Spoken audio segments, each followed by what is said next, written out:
Hello students. आज हम लोग एक बार फिर से फोटोसिंथेसिस में चल रहे हैं। अब फोटोसिंथेसिस में अहम रोल है किसका, इम्पोर्टेंट रोल किसका है? स्टोमाटा का, है ना, जो CO2 एब्जॉर्ब करता है, प्लस पत्तियां सनलाइट एब्जॉर्ब करती है। तो हम लोग यहाँ पे आज स्टोमाटा का स्ट्रक्चर देखेंगे। मैं बना के फिगर छोड़ दी हूँ, इसको जरा सा पहले देख लेते हैं हम लोग, इसके बाद फिर चलेंगे इसके फंक्शन में।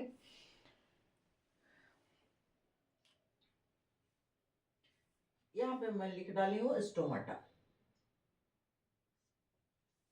स्टोमाटा, ये स्टोमाटा का स्ट्रक्चर है।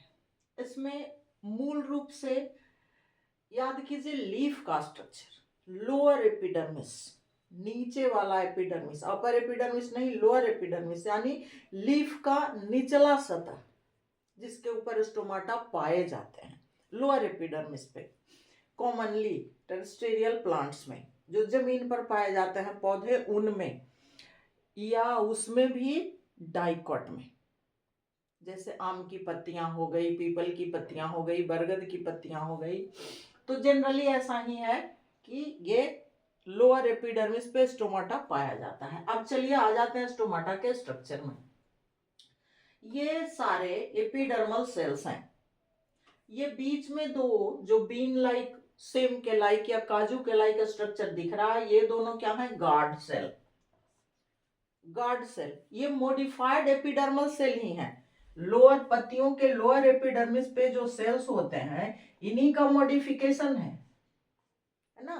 लोअर एपिडर्मिस पे एपिडर्मल सेल जो होते हैं, ये इन्हीं का मॉडिफिकेशन है गार्ड सेल। तो चलिए, ये गार्ड सेल हो गया हमारा।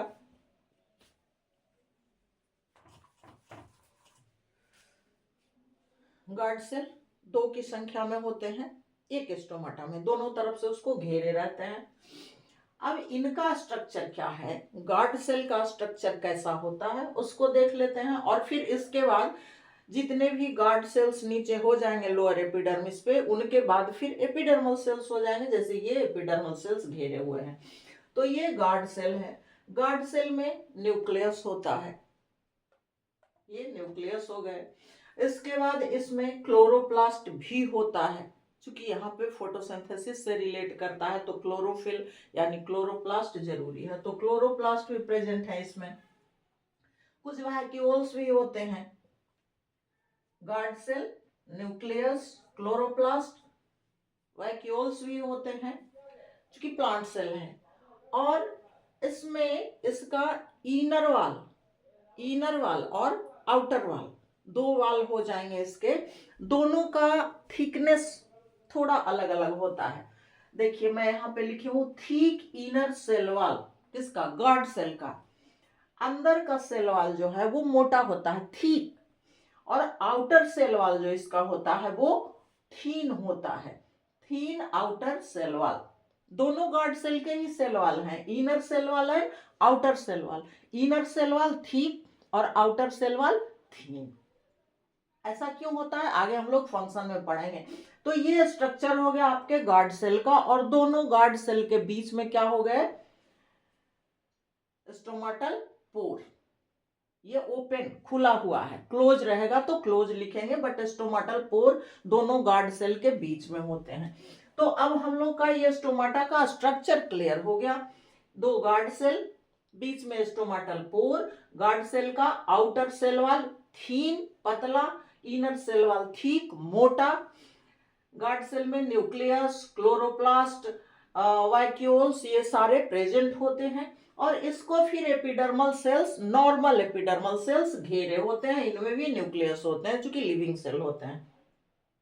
ये स्ट्रक्चर हो गया।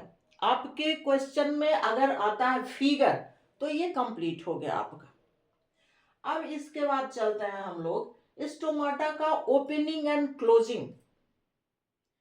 फोटोसिंथेसिस होगा तो स्टोमाटा ओपन एंड क्लोज होंगे, तभी ना फोटोसिंथेसिस होगा। एटमॉस्फेयर से CO2 एब्जॉर्ब करेंगे, या ट्रांसपिरेशन इसी के द्वारा होता है। तो स्टोमाटा का खुलना और बंद होना, ये प्रोसेस इसके बाद हम लोग देख लेते हैं। आपका एक क्वेश्चन या दो क्वेश्चन का ये इससे निकल आता है।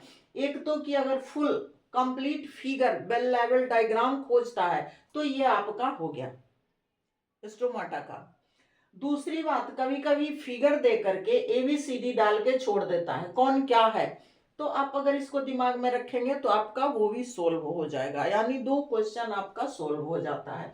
या ऑब्जेक्टिव तो बहुत सारे निकलेंगे, इनर सेल वाल कैसे, आउटर सेल वाल कैसे, न्यूक्लियस होते हैं नहीं, तो ये सारा इतना आप दिमाग में रखेंगे तो बहुत सारे क्वेश्चंस आपके सोल्व हो जाएंगे।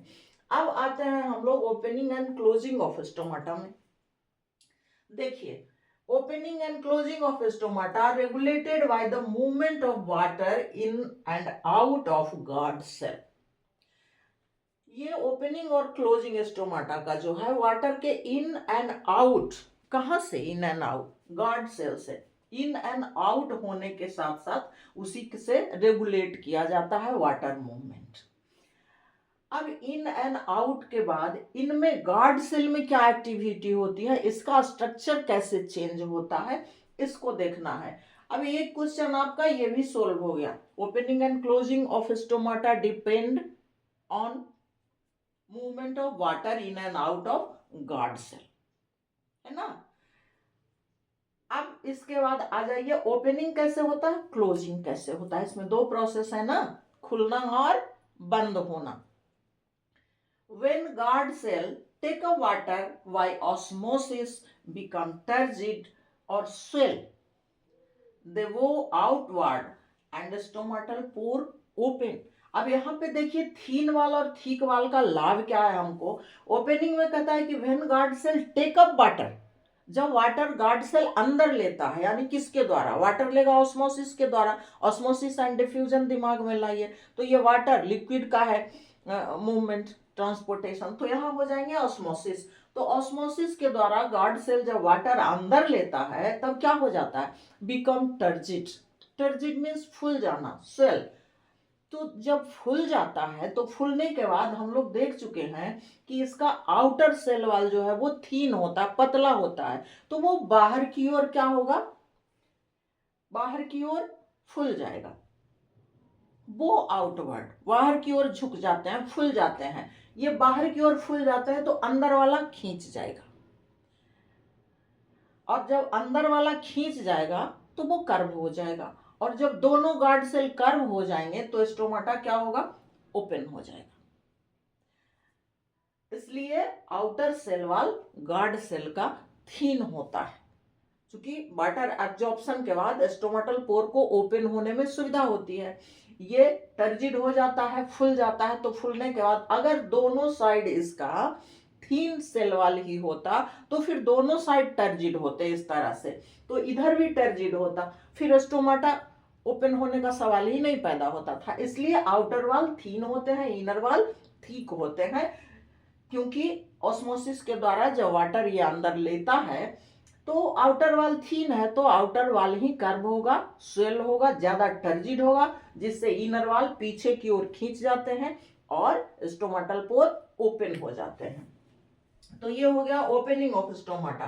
फिर से देख लीजिए, when guard cell take a water by osmosis become turgid and swell, या टर्जिड या स्वेल मींस फूल जाना, दे गो आउटवर्ड, बाहर की ओर फूलते हैं, बाहर की ओर झुकते हैं, और तब स्टोमाटल पोर ओपन हो जाता है। अब आ जाते हैं इसके सेकेंड प्रोसेस में, that is closing. When the guard cells lose water, जब गार्ड सेल वाटर लूज कर देता है, ऑस्मोसिस के द्वारा अंदर लिया, टर्जिड हुआ, ये स्टोमाटल पोर ओपन हो गया। लेकिन अगर वाटर लूज कर देता है तब क्या होगा, फिर श्रिंक करेगा, सिकुड़ेगा, सिकुड़ेगा तो स्टोमाटल पोर क्लोज हो जाएंगे। When the guard cells lose water, they become flaccid or lose turgor pressure and shrink।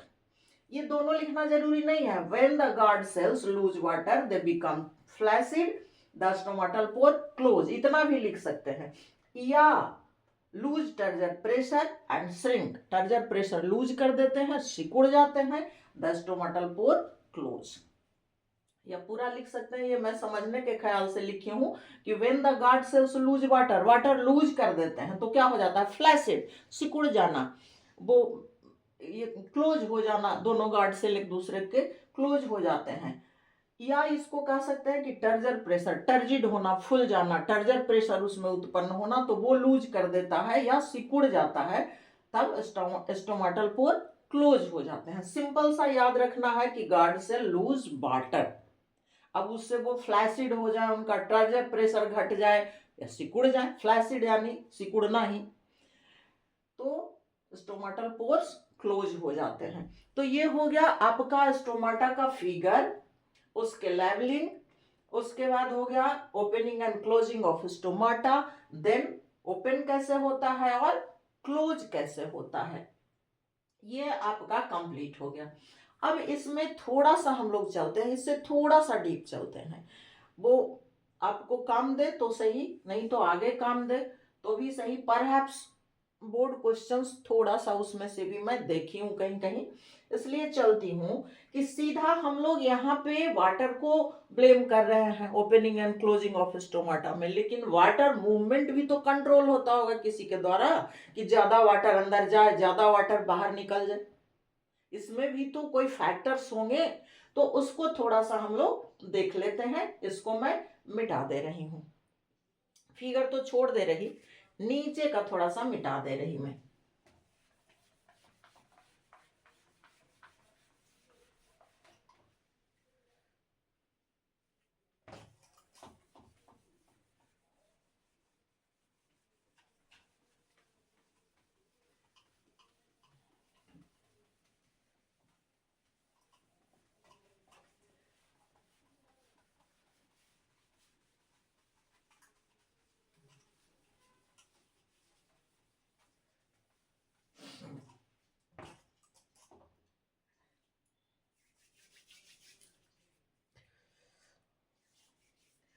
अब देखिए, ओपनिंग क्लोजिंग हमने पढ़ लिया, वाटर मूवमेंट के कारण होता है, बट वाटर मूवमेंट भी तो कंट्रोल होता होगा किसी के द्वारा, तो उसको भी जरा सा देख लेते हैं कि वाटर मूवमेंट कैसे कंट्रोल होता है।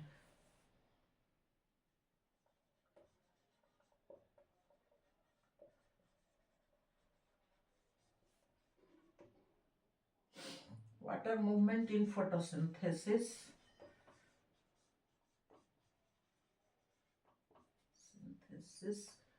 is controlled by light and internal factors।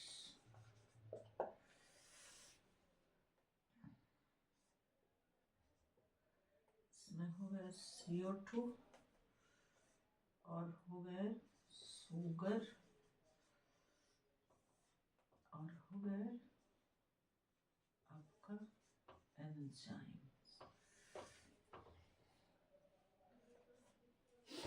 अब देखिए ये क्या कहता है कि water movement in photosynthesis is controlled by light and internal factors. ये वाटर मूवमेंट भी लाइट और कुछ इंटरनल फैक्टर्स से कंट्रोल होता है, ऐसे ही नहीं कि बहुत सारा वाटर मूवमेंट, बहुत सारा वाटर अंदर चला गया, गार्ड सेल टर्जिट हो गया, टर्जिट हो गया, और फिर अचानक बहुत सारा पानी बाहर आ गया, गार्ड सेल फ्लैसिड हो गया, ऐसा नहीं होता है, वो भी किसी फैक्टर्स के द्वारा कंट्रोल होता है। अब ये वाटर मूवमेंट का कंट्रोलिंग फैक्टर जो हम लोग पढ़ रहे हैं, ये याद रखिएगा सिर्फ फोटोसिंथेसिस के लिए है, टोटल प्लांट में वाटर ट्रांसपोर्टेशन के लिए नहीं है। ये फैक्टर्स दोनों, दो फैक्टर्स हो गए, light and internal factors. Light तो लाइट है, सनलाइट। इंटरनल फैक्टर में क्या क्या हो जाएंगे, CO2, शुगर एंड एंजाइम्स। अब लाइट इंटेंसिटी, जैसे क्लोरोप्लास्ट, क्लोरोफिल लाइट एब्जॉर्ब करता है, तो जब ये क्लाउडी होता है आसमान या बदली होता है, जिसको बदली कहते हैं, तो उसमें सनलाइट कम एब्जॉर्ब होता है, तो जब कम एब्जॉर्ब होता है सनलाइट, तो फोटोसिंथेसिस का रेट स्लो होता है, कम होता है। जैसे जैसे लाइट इंटेंसिटी बढ़ती है, फोटोसिंथेसिस का रेट हाई होते जाता है, और एक मैक्सिमम पॉइंट पे जाकर के फिर अगर सनलाइट और ज्यादा बढ़ने लगे, बहुत तेज हो जाए, तो फिर से फोटोसिंथेसिस स्लो डाउन होने लगते हैं, धीरे धीरे कम होने लगता है। तो ये फैक्टर तो लाइट हो गया, और इन सारे फैक्टर्स के अकॉर्डिंग वाटर का मूवमेंट भी होता है। उतना डिटेल हम लोग को नहीं जाना, बस फैक्टर मैं बता दे रही आप लोग को। एक लाइट हो गया, यानी बहुत ज्यादा अगर लाइट इंटेंसिटी होती है तो फोटोसिंथेसिस स्लो हो जाते हैं। अब आ जाइए इंटरनल फैक्टर्स में, इसमें आपके हो गए CO2, sugar and enzymes. CO2 absorption होता है फोटोसिंथेसिस के लिए, रॉ मटेरियल है CO2 प्लस H2O। तो CO2 का भी अगर कंसंट्रेशन वेरी हाई हो जाता है देन फोटोसिंथेसिस कैन स्लो या स्टोमाटा क्लोज हो सकता है। यानी ज्यादा हाई CO2 कंसंट्रेशन में भी फोटोसिंथेसिस स्लो हो जाता है या स्टोमाटा क्लोज हो सकते हैं। अब शुगर है, शुगर कंसंट्रेशन भी अगर हाई होता है तो वहां पे भी स्टोमाटा क्लोज हो सकते हैं या फोटोसिंथेसिस स्लो हो सकता है। तीसरा आ जाइए एंजाइम्स। आपके दिमाग में होगा, हम लोग पढ़े हैं ये plant hormone control and coordination में, फाइटो हार्मोन्स, उसमें एक हार्मोन मिला था हम लोग को एब्सिसिक एसिड। एब्सिसिक एसिड का फंक्शन क्या है याद कीजिए, ये प्रमोट करता है स्टोमाटल क्लोजर को, स्टोमाटल पोर को बंद होने के प्रोसेस को प्रमोट करता है, यानी बंद होने में मदद करता है। तो अगर एब्सिसिक एसिड भी ज्यादा हो गया या वो ये क्या कह सकते हैं उसको कि वो एक्टिव हो गया, तब भी आपका फोटोसिंथेसिस रेट स्लो हो सकता है। तो इस तरह से इतना ही रखिए, डिटेल जाने की जरूरत नहीं कि वाटर मूवमेंट के द्वारा स्टोमाटल पोर का ओपनिंग एंड क्लोजिंग होता है, और वाटर मूवमेंट भी कंट्रोल होता है लाइट के द्वारा, और दूसरा इंटरनल फैक्टर के द्वारा। एक फैक्टर हो गया लाइट और दूसरा इंटरनल फैक्टर्स हो गए, जिसमें भी हो गए आपके ABC, CO2, शुगर, कोई भी कंसंट्रेशन अगर हाई हो जाता है तो फोटोसिंथेसिस स्लो हो जाता है या रुक सकता है। एंजाइम्स में एब्सिसिक एसिड, ऐसे भी इनहिबिटिंग हार्मोन हम लोग पढ़े थे, तो ये तो एब्सिसिक एसिड अगर एक्टिव हो जाता है तब भी फोटोसिंथेसिस आपका स्लो हो जाएगा या स्टोमाटा क्लोज हो जाएगा। तो ये फैक्टर्स हो गए जो कि वाटर मूवमेंट को कंट्रोल करते हैं। अब हम लोग देख लेते हैं इसके बाद क्या, थोड़ा सा इसका स्टोमाटा का function.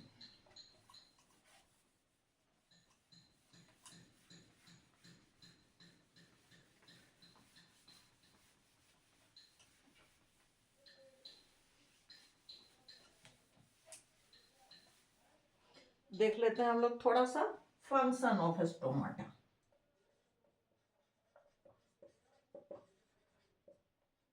Functions of stomata.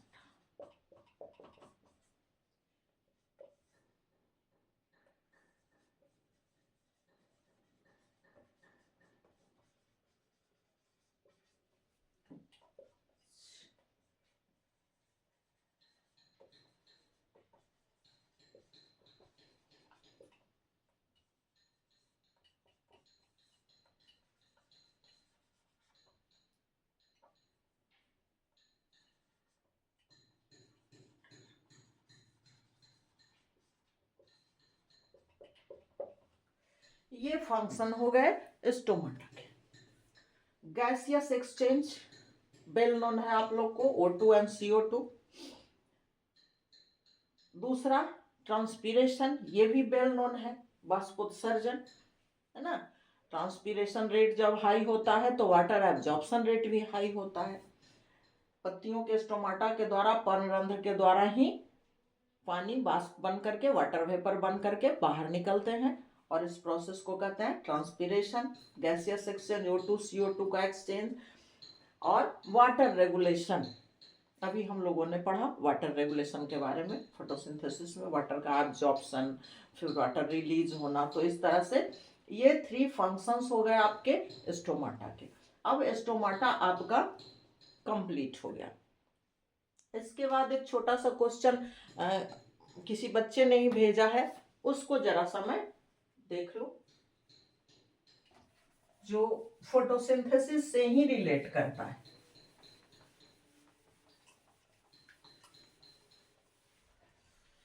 Photosynthesis से ही रिलेट करता है क्वेश्चन है।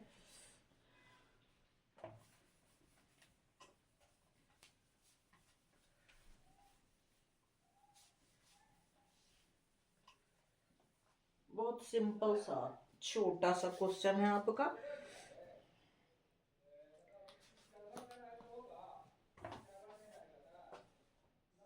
Question, which part of the, question क्या है इसका, visible spectrum, which part of the visible spectrum of light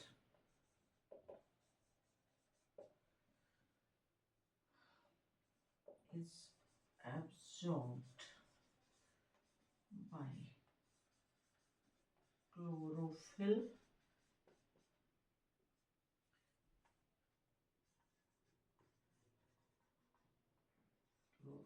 pigments. ये क्वेश्चन है,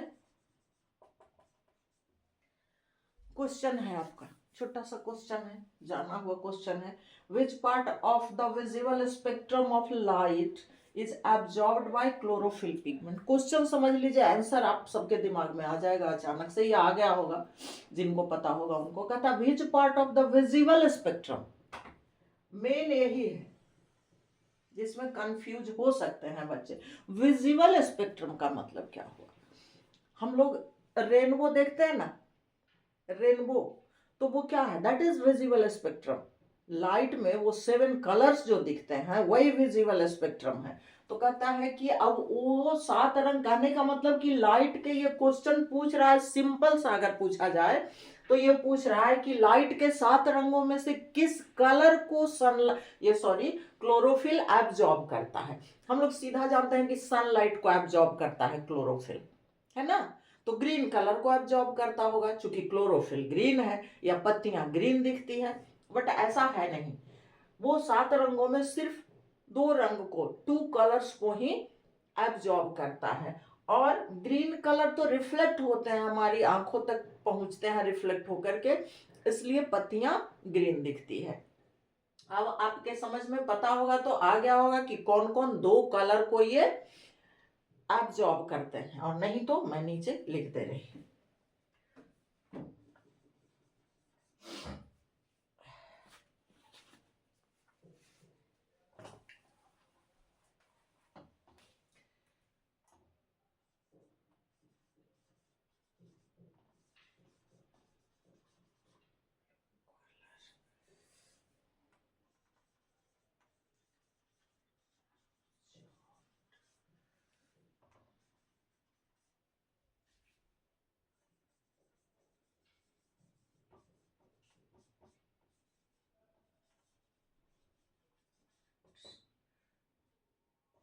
देखिए, रेड एंड ब्लू कलर, सीधा रेड एंड ब्लू कलर, इतना लंबा सेंटेंस, तो क्वेश्चन के अकॉर्डिंग अगर आपका मल्टीपल चॉइस है तो सीधा रेड एंड ब्लू कलर आप टिक कर दीजिएगा।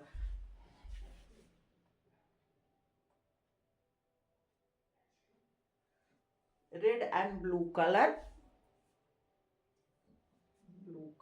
हो जाएगा ना, are absorbed by chlorophyll pigment. Chlorophyll pigment के द्वारा कौन कौन कलर एब्जॉर्ब किए जाते हैं?